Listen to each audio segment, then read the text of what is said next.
Good morning मित्रांनो, welcome to new vlog. मित्रांनो, पुन्हा मी आपल्या नवीन घराकडे आलेलो आहे. सकाळचं मार्केट पण बघितलं, कारागीर पण येऊन पोहोचलेले, त्यांचा चहा पाणी पण झाला. ते कामावरती आले की पहिले त्यांचा चहा पाणी होतच असतो आणि मी स्वतः ते करतोच पहिले, की ते आले कोणतेही कारागीर असू दे ते, की पहिले आल्यानंतर त्यांना चहा वगैरे घेऊन येत असतो, चहा पाजतो, नंतर मग पुढचं काम चालू राहतं. तर त्यांनी आपलं काम चालू केलेलं आहे. आज हॉलमध्ये काम करता येते, हॉलमध्ये सिटिंग जे आहे त्याचं काम चालू आहे. त्यानंतर अजून टी व्ही युनिट पण बाकी आहे.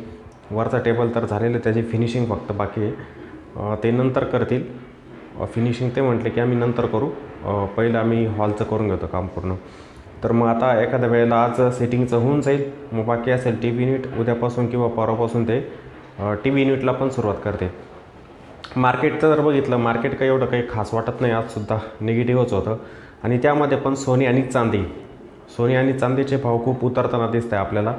आजच्या दिवशी चांदी 2,30,000वरती आलेली होती. बघा, जशी चांदीवरती जात होती ना, तशी खाली पण येते आता. म्हणजे 4,20,000वरती चांदी आपल्याला जाताना दिसली. एक टॉप बनवला होता तिथेच आणि तिथून कंटिन्युअसली आपल्याला पडताना दिसते चांदी.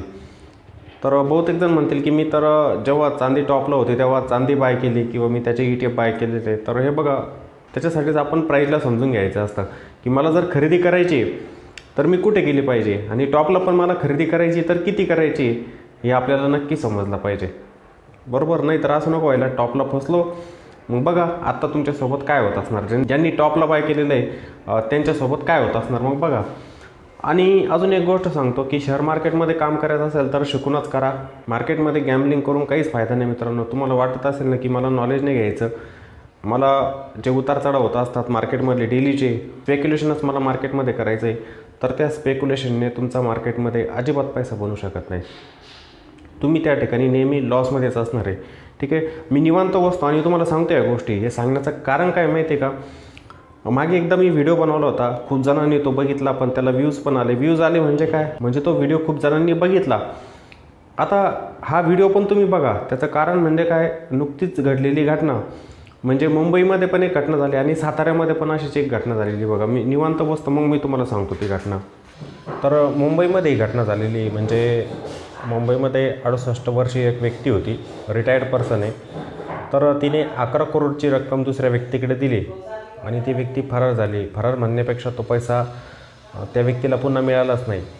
पण ती कशा पद्धतीने याच्यामध्ये फसले. आपण जेव्हा व्हॉट्सॲप ग्रुपला जॉईन करतो ना एखाद्या, किंवा टेलिग्राम ग्रुपला जॉईन करतो, किंवा आपण फेसबुकवरती काही ॲड्स बघत असतो बघा, रील्स येत असतात, त्याच्याखाली काही लिंक्स असतात. ती लोक आपल्याला म्हणतात की एवढा परतावा तुम्हाला मी बनवून देईल शेअर मार्केटमध्ये, मी चांगल्या जागेवरती तुम्हाला इन्व्हेस्ट करून देईल पैसा, जे बँकेत रिटर्न तुम्हाला मिळणार नाही ते मिळवून देईल. मग त्यामुळे बहुतेक जण काय करतात, त्या लिंकवरती जॉईन होत असतात. मग त्या व्यक्तीसोबत तेच झालं की ती एका व्हॉट्सॲप ग्रुपमध्ये जॉईन झाली आणि त्या ग्रुपवरती खूप सारे स्क्रीनशॉट दाखवले जायचे प्रॉफिटचे. मग ते बघून त्या व्यक्तीने आपली रक्कम जी होती ना त्या व्यक्तीकडे देऊन टाकली. जवळजवळ त्या व्यक्तीने 12 अकाउंटमध्ये आपला पैसा ट्रान्सफर केलेला होता दुसऱ्याच्या. 11 करोडची रक्कम होती ती आणि तिला सांगितलं गेलं की तुला मोठा परतावा त्या पैशातून मिळेल. त्या व्यक्तीला ती रक्कम 18 करोड दिसत पण होती, म्हणजे 7 करोडचं प्रॉफिट पण त्या व्यक्तीला दिसत होतं. पण जेव्हा विड्रॉलची वेळ आली तिला 1 रुपया त्याच्यामध्ये मिळाला नाही. म्हणजे पूर्णच्या पूर्ण रक्कम तिची गायब झाली. जवळजवळ असं म्हणायला हरकत नाही, ते प्रॉफिट तर जाऊ द्या, पण तिची रक्कम स्वतःची जी होती 11 करोड रुपये ती पण त्या व्यक्तीला मिळाली नाही. म्हणजे त्या व्यक्तीसोबत असा मोठा फ्रॉड होऊन गेलेला आहे. आणि कराडमध्ये पण अशीच एक घटना झालेली आहे साताऱ्यामध्ये, की एका व्यक्तीचे जवळजवळ 46 लाख रुपये बुडाले. ती व्यक्ती, तिच्यासोबत पण अशाच पद्धतीचा फ्रॉड झालेला आहे की ती पण एका व्हॉट्सॲप ग्रुपमध्ये जॉईन झाली. स्क्रीनशॉट त्या ग्रुपवरती दाखवले जायचे. मग आपल्याला काय वाटतं की ही व्यक्ती आपल्याला मोठा पैसा बनवून देईल. मग तिने पण काय केलं, आपला पैसा जो आहे समोरच्या व्यक्तीला देऊन टाकला. त्या व्यक्तीचा पैसा अशाच पद्धतीने बुडाला. तिच्यासोबत पण असा मोठा फ्रॉड झाला. मी नेहमी सांगत असतो ना तुम्हाला की हे बघा, मार्केटमध्ये पैसा बनवायचा आहे तर तुम्हाला स्वतःला शिकावं लागेल. तुम्ही दुसऱ्याजवळ पैसा देत आहे तर तो तुमचा नाही आहे. मग तुम्हाला खरं सांगू, शेअर मार्केटच्या नावाखाली खूप लोक असा पैसा घेतात, तुम्हाला परताव्याचं आमिष दाखवतात, पण ते खरं नसतं. त्याच्यावरती विश्वास ठेवू नका कोणीच. तुमचा मेहनतीचा पैसा आहे ना तिथे वाया जाऊ शकतो. तर मग बघा, मुंबईची जी व्यक्ती होती त्याच्यासोबत असं 11 करोडचा फ्रॉड झालेला आहे बघा. आणि कराडमधील आणि साताऱ्यातील जी व्यक्ती तिच्यासोबत पण असा 46 लाखांचा फ्रॉड झालेला आहे. सेम पद्धत आहे की एका व्हॉट्सॲप ग्रुपवरती आपण जॉईन होतो आहे. त्या ग्रुपवरती स्क्रीनशॉट बघतो आपण प्रॉफिटचे, आणि ते स्क्रीनशॉट बघून मग आपल्याला पण वाटतं की आपण पण पैसा इथे इन्व्हेस्ट केला पाहिजे, त्या व्यक्तींकडे दिला पाहिजे. आपण पैसा देऊन टाकतो. ते आपल्याला म्हणतात की एवढा परतावा तुम्हाला मिळेल, पण कोणताच परतावा आपल्याला मिळत नाही. आपले पैसे जातात, ते आपल्याला पुन्हा भेटत नाही.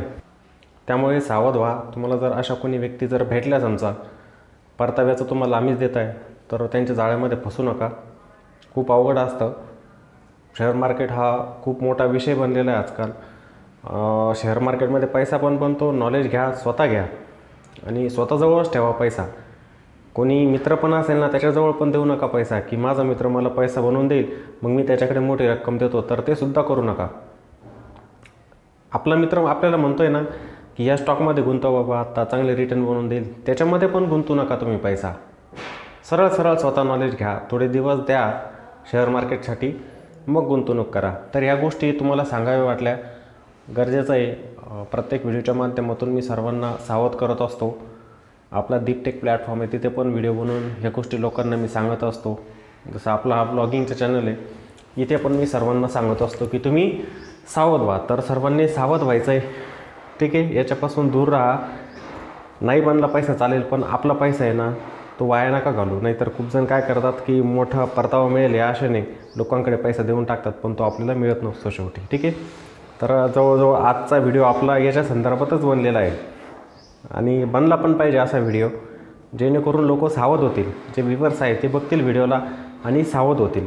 मग याच्यामधून जर तुम्हाला वाचायचं असेल तर तुम्ही काय करणार, कोणती अशी अननोन लिंक जी असते तिच्यावरती शक्यतो क्लिक करू नका, ठीक आहे. तिथे पण तुमच्यासोबत मोठा फ्रॉड होऊ शकतो. त्यानंतर अनेक जण म्हणतात की ह्या व्हॉट्सॲप ग्रुपमध्ये जॉईन व्हा. त्या व्हॉट्सॲप ग्रुपमध्ये जॉईन होऊ नका तुम्ही. जे टेलिग्राम ग्रुप असतात त्यांच्यामध्ये सुद्धा तुम्ही जॉईन होऊ नका, ठीक आहे. तुम्हाला वाटेल की त्या ठिकाणी मला स्क्रीनशॉट बघायला मिळतील प्रॉफिटचे, मला काहीतरी तिथे कॉल्स मिळतील. जसं आजकाल प्रत्येकजण म्हणतो की या स्टॉकचा मला कॉल दिला, या ऑप्शनचा मला कॉल दिला, जे ट्रेडिंग करतात ते तसं बघायला मिळेल, आणि तशाच पद्धतीने मी काम करून बघतो. तर शक्यतो अशा ग्रुप्समध्ये जॉईन होऊ नका. आणि लिंक ज्या असतात ना खास करून, तर त्या लिंकवरती तर लक्षच देऊ नका, ओपन करूच नका. अशा घटना खूप घडत आहे आणि डेलीच्या घडत आहे. असं नाही की आत्ताच आपल्याला ऐकायला मिळतं आहे, डेलीच्या अशा घटना घडत आहे. तर तुम्ही पण याच्यापासून सावध राहायचे. कोणती लिंक असते ना, क्लिक करू नका. नाहीतर काही जणांचं कसं असतं, व्हॉट्सॲपला एखादा मेसेज येतो, तुम्हाला एखाद्या कंपनीकडून गिफ्ट मिळालेलं आहे, तुम्हाला एवढा एवढा पैसा याच्यामध्ये मिळणार, तुम्हाला कार मिळणार याच्यावरती. मग लोक काय करतात, त्या लिंकवरती क्लिक करून देतात, तिथेच तुम्ही फसतात. तर अशा अननोन लिंक ज्या असतात ना, त्याच्यावरती कधीच क्लिक करायचं नाही, आणि कोणत्याही ग्रुपमध्ये जॉईन पण होणार. शेअर मार्केटमध्ये परतावा मिळवायचा आहे ना, शिका त्या शेअर मार्केटला. यूट्यूबवरती खूप सारा कंटेंट असतो, खूप चॅनल असतात, तिथे बघून स्टडी करा त्यांचा, मग बनवा पैसा, मग इन्व्हेस्ट करा पैसा. असं कोणाच्या सांगण्याने तुम्ही पैसा कधी इन्व्हेस्ट करायचा नसतो, ठीक आहे. तर आज आपला ब्लॉग पूर्णपणे ह्या गोष्टीवरतीच बनलेला आहे. काही अडचण नाही, चांगलीच गोष्ट आहे, आणि चांगल्याच गोष्टी माझा सांगण्याचा प्रयत्न असतो सर्वांना, दोन्ही प्लॅटफॉर्मवरती, दोन्ही चॅनलवरती, दीपटेकवरती पण आणि या ब्लॉगिंगच्या चॅनलवरती पण, ठीक आहे. तुम्हाला काय वाटतं याच्यावरती, तर त्याचं उत्तर पण तुम्ही मला कॉमेंटमध्ये नक्की द्या. आजच्या दिवसासाठी आपण इथेच थांबूया. पुन्हा भेटू आपण अशाच एका नवीन ब्लॉगमध्ये. जय हिंद.